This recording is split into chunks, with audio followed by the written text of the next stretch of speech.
We are actually using an ETC EOS console. Now, for those of you that are watching right now, the EOS console is actually in this rack unit right here. This is a rack unit version of the EOS console.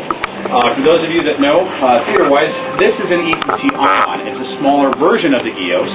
And what this is actually used for is for the program. We needed a set number of DMX channels. The maximum on this console is basically 2,000 channels. And we needed more than 2,000 channels, DMX channels, because of all of those SLs, which are all 3-channel individual RGB fixture units. So in order to do that, we had to step up to the EOS. So the Ion enables us to basically take over that one. It's just negotiated. It's a software, host and whatnot system. And basically, I can take this console to several ports that are hidden along the trail, plug it in, set up a table right on the trail, and it enables me to program and see what I'm programming in real time. Obviously, we don't need to do that when we're just running the show, but for the programmer and designer and everything, it's essential. He can't sit up here and bring up numbers he thinks are going to work or whatnot. This right here, this panel, shows us some channels that are actually running right now, although we go down into the 3,000 number, and you can actually see the FL means full. These are actually codes for different effects that some of the LED fixtures are running. I don't know why this is parked here. We're probably doing some maintenance on it right now. One of the things we'll do from time to time is we might say, okay, we're going to find a tree. We're going to actually park it at 0 while we do some maintenance on it. And in reality, nobody would ever know the difference, and only we would, and then we'd come up and release that channel at that point in time. Okay, so it's not actually parked at 0, it's captured for some reason. This right here is kind of our Bible, and this tells us exactly what the numbers are at each location. It's called our magic sheet, and it tells us exactly, if I need to find one of the fireworks, I can punch in 303 at full and just bring up a single firework during the day if I needed to work on that.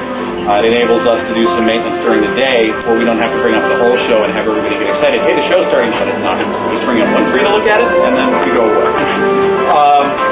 Show you a couple of other things on this rack over here. These two racks are audio. We have 4 locations in the trail that run amplifiers and processors and everything else. This is just one of them. So we don't have hard lines running from this location to all of those locations. What we actually do is send our sound all the way up to the front of the park at our tech services office. It's distributed up there and sent all the way back down.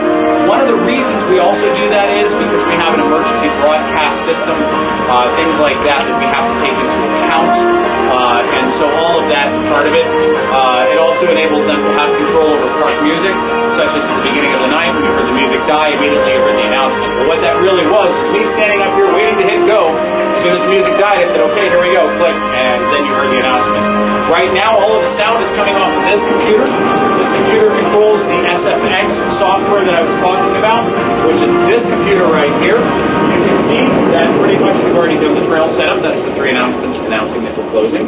You can see that we've already started show, and it's waiting to shut down at the end of the night.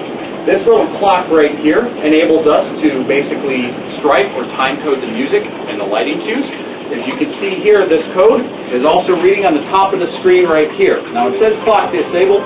That's because there's an internal clock you can set in here. We disabled that clock, but it's actually reading time code here. And it's also reading on these computers as well too. And that's literally, he can say, I want all of the lights to come off at, say, 1:13:10, and if he programs it that way, all of the lights come up. And say at 1:13:11, I want all of the lights to go out. That's how it's programmed, and that's the same way that we do all of the shows here at the park.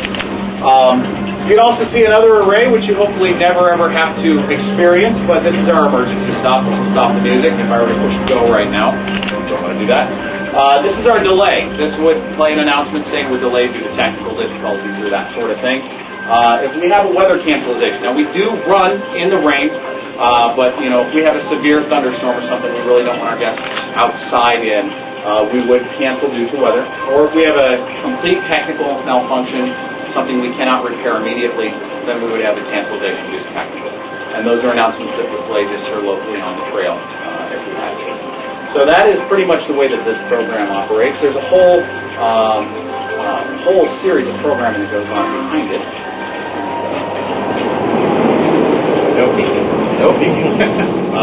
this is how the program itself is actually, how the show itself is actually programmed and all of that stuff. You can see I can actually set up a cue here that says I'm just going to start the clock.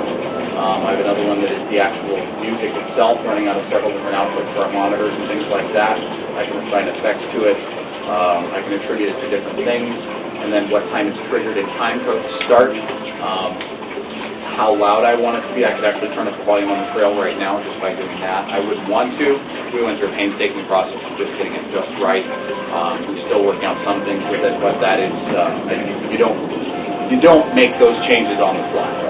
You can see I'm assigned to group 2 as well here too, and that's just this little monitor here that I can turn on individually so that we can hear the music, and if we're working on paperwork or something, I turn the music stops and go, hey, we got a problem. Here's the music, and if we're working on paperwork or something, I turn the music stops and go, hey, we got a problem. We gotta look at it. Now you'll notice there's a command in here to stop clock.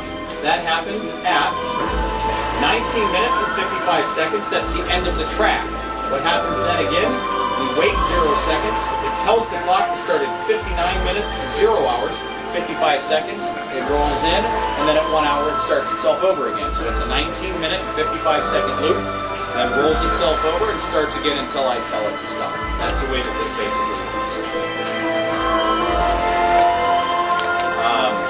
Other aspects here that you can see, we have the Layla card, which this computer then spits the audio directly out of here.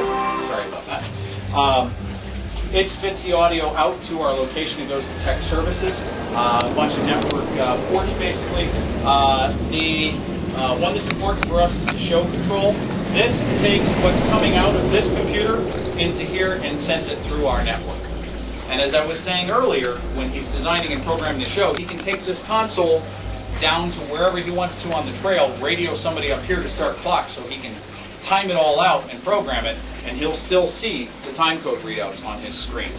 This time code is screaming all the way across the network so that it can be read anywhere that you need to.